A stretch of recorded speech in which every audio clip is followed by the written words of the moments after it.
कहानी की शुरुआत होती है छोटे लड़के डेविड से, जिसे एक दुष्ट आत्मा ने पकड़ लिया है। परिवार उसे बचाने के लिए प्रसिद्ध पैरानॉर्मल विशेषज्ञ एड वॉरेन को बुलाता है।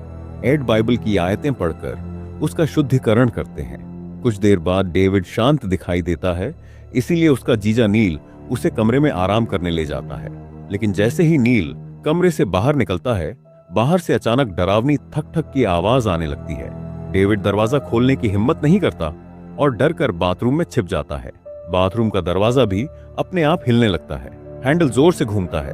डेविड घबराकर बाथटब में जा बैठता है और पर्दा खींच लेता है। अचानक पर्दे के ऊपर से एक काला भूतिया हाथ निकलता है। नल भी अपने आप खुल जाता है और उसमें से खून जैसा लाल पानी डेविड पर गिरने लगता है। डेविड की चीख सुनकर सब लोग दरवाजा तोड़कर अंदर आते हैं। अंदर टूटा हुआ कांच बिखरा पड़ा है और डेविड कोने में घुटनों में सिर दबाए कांप रहा है। एड समय पर पहुंचते हैं, लेकिन तुरंत पता चल जाता है कि डेविड पर दानव का कब्जा हो चुका है। वे उसे नीचे ले जाते हैं, लेकिन किसी अदृश्य शक्ति की वजह से डेविड का शरीर पीछे खींचता है। नीचे पहुंचकर परिवार उसे मेज पर लिटा देता है। उसका शरीर बुरी तरह कांप रहा है और वह झाग उगलने लगता है। पादरी मंत्र पढ़ना शुरू करते हैं। लॉरेन को अचानक अजीब दृश्यों के दर्शन होते हैं, जैसे कोई काला तांत्रिक अनुष्ठान जारी हो। मेज अपने आप हिलती है। पवित्र जल छिड़कने पर डेविड के शरीर से धुआं निकलता है।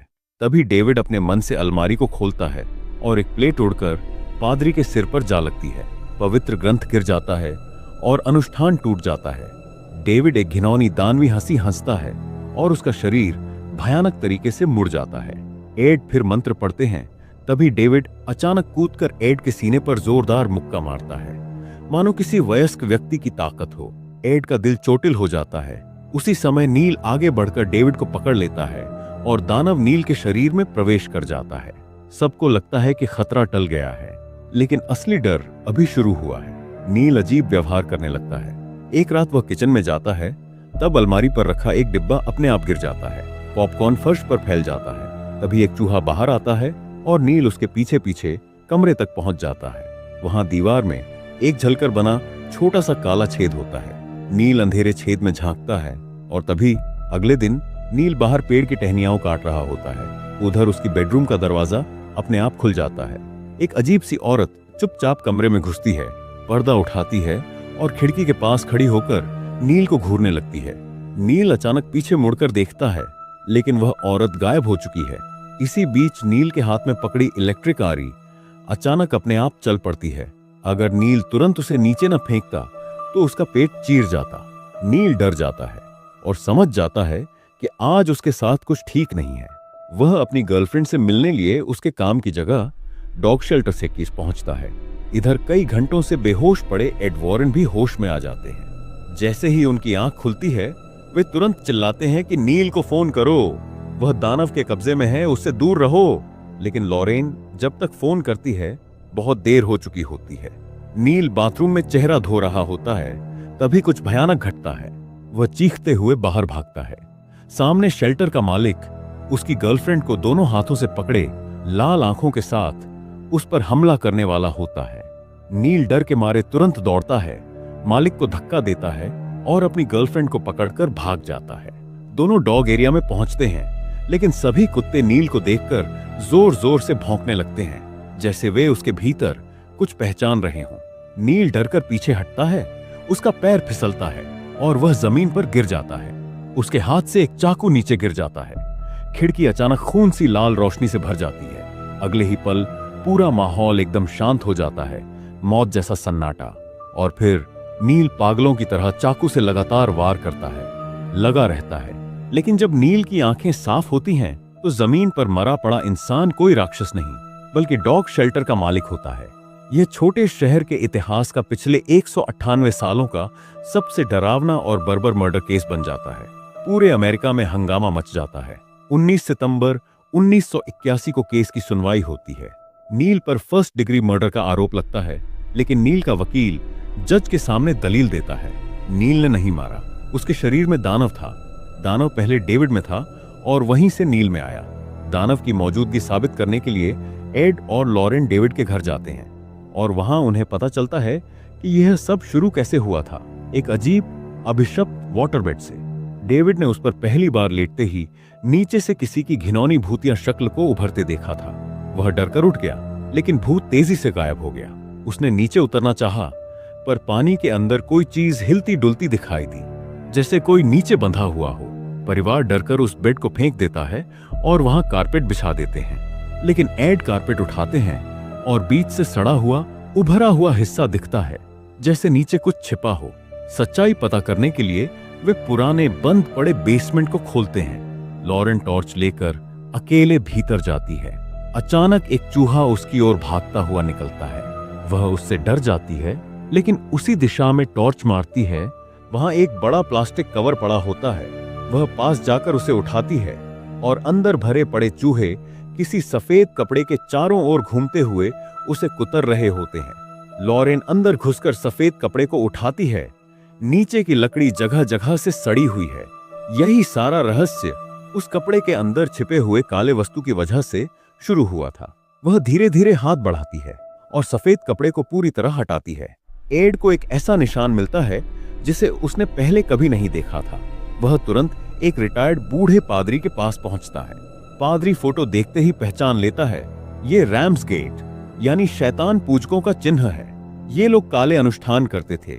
9 साल पहले यह पूरा संगठन खत्म कर दिया गया था और उसके सब सदस्य जेल में थे। लेकिन उसी के कुछ दिन बाद ही जिस जज ने उन्हें सजा सुनाई थी, उसके घर हादसा हुआ। जज की पत्नी समय से पहले बच्चे को जन्म देती है, पर बच्चा एकदम स्वस्थ दिखने के बावजूद अचानक मर जाता है। कुछ दिनों बाद जज की पत्नी खुद को मार लेती है। पादरी एड से कहता है, इस मामले में मत पड़ो, रैम्स गेट की काली शक्तियां बिल्कुल असली हैं। उधर जेल में बंद नील के साथ भी अजीब घटनाएं शुरू हो जाती हैं। वह फर्श साफ कर रहा होता है कि उसका बाल्टी अपने आप दूर खिसक जाती है। कमरे की लाइट बंद हो जाती है और अगले ही पल उसकी पलंग पर एक भयानक आदमी बैठा दिखाई देता है। इसी दौरान एक और हाई स्कूल लड़की कैटी कट की हत्या के केस में भी उसी रैम्स गेट का टोटम मिलता है। 4 महीने बीत चुके हैं और आरोपी जेसिका का कहीं पता नहीं।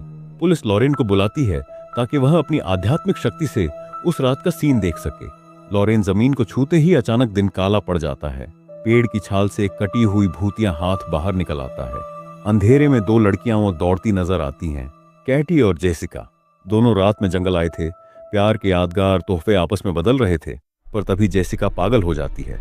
वह चाकू निकालती है और कैटी पर पागलों की तरह वार करने लगती है। लॉरेन को कोई अदृश्य ताकत क्लिफ से नीचे खींचने लगती है। एड पकड़कर उसे ऊपर खींच लेता है। लॉरेन कांपते हुए कहती है, जेसिका खाई के नीचे है। पुलिस खोज करती है और वाकई जेसिका की लाश नीचे मिल जाती है। रात में लॉरेन मुर्दा घर पहुंचती है ताकि जेसिका के शरीर से और जानकारी मिल सके। जैसे ही वह जेसिका का हाथ पकड़ती है, वह अचानक एक काले मंदिर का दृश्य देखती है। चारों तरफ काली मोमबत्तियां, बीच में एक औरत दानवीय अनुष्ठान कर रही है और वह नील को खुदकुशी करवाने की कोशिश कर रही है। नील के पास पादरी ने सुरक्षा के लिए पवित्र जल दिया था, लेकिन अनुष्ठान के चलते नील का हाथ खुद ही पवित्र जल को तोड़ देता है। फिर वह टूटी हुई कांच की नुकीली शीशा उठाता है और अपनी कलाई काटने वाला होता है। तभी लॉरेन की प्रार्थना अनुष्ठान को तोड़ देती है। नील रुक जाता है, पर इसी के साथ लॉरेन की मौजूदगी उस औरत तक पहुंच जाती है। वह औरत ठंडी आवाज में कहती है, सैटन तुम्हें अपने साथ ले जाएगा। बात खत्म होते ही मुर्दा घर की सारी लाइट बुझ जाती है। जब एड लाइट वापस करता है, एक मृत शरीर खड़ा दिखाई देता है। लॉरेन समझ जाती है, रैम्स गेट एक जीवित बल्ली वाला अनुष्ठान कर रहा है। उन्हें 3 लोगों की आत्मा चाहिए, एक बच्चा, पवित्रता, एक प्रेमी प्यार और एक संत जैसा व्यक्ति, विश्वास। यही कारण था कि नील को मारा जाना था। केवल एक तरीका है, अनुष्ठान वाले वेदी ऑल्टर को नष्ट कर दो, तभी ये सब रुक सकता है। लॉरेन कहती है, मुझे अनुष्ठान की जगह पर पानी की आवाज और ट्रेन की आवाज सुनाई दी। एड कुछ समझ जाता है, लेकिन बोलते बोलते अचानक वह गिर जाता है। जब वह फिर होश में आता है, वह उसी दानव महिला को देखता है। उसका चेहरा मृत सा, आंखें ठंडी और भयानक। वह मुस्कुराते हुए कहती है, आओ मुझे ढूंढ कर दिखाओ, और धुएं की तरह गायब हो जाती है। एड होश में आकर घर में इधर उधर देखता है और समझ जाता है कि वह पागल औरत उसे नियंत्रित कर चुकी है।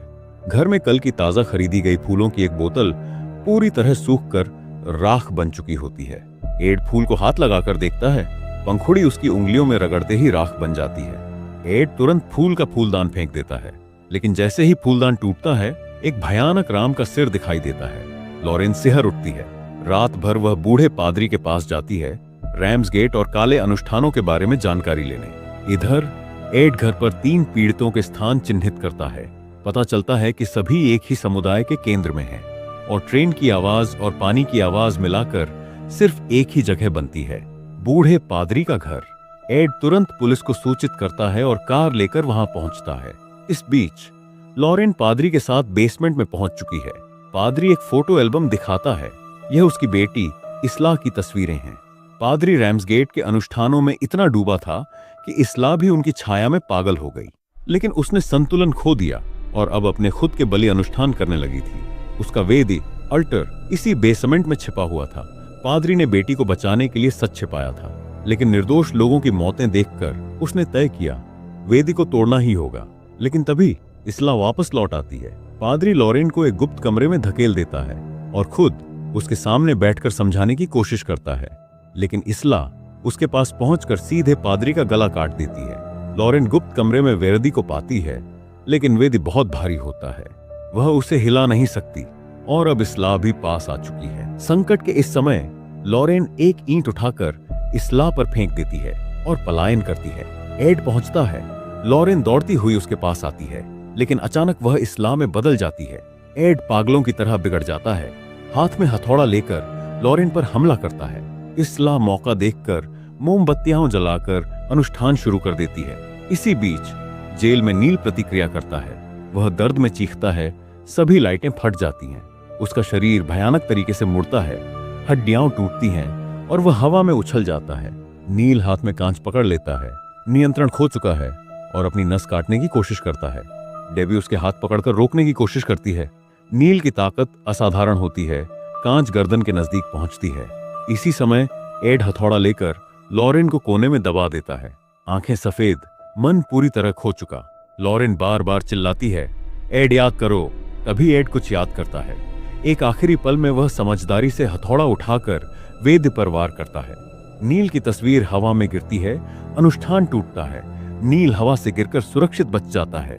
इस्ला का शाप भी टूट जाता है, लेकिन वह फिर भी एड के पास आती है, हाथ में कांच लिए। लेकिन अचानक सभी घटनाओं के बाद कोर्ट ने एड और लॉरेन के डेमोन एक्सरसाइजेशन के सबूत स्वीकार कर लिए। 24 नवंबर 1981 को नील को अवधानहीन हत्या मैनस्लॉटर का दोषी ठहराया गया। 5 साल की सजा हुई। यह कहानी हमें याद दिलाती है, सच्चाई में शक्ति है और बुराई में भी शक्ति। जब सच्चाई अनुपस्थित होती है, बुराई राज करती है, लेकिन जब सच्चाई सामने आती है, बुराई सिर्फ कागज का शेर बन जाती है।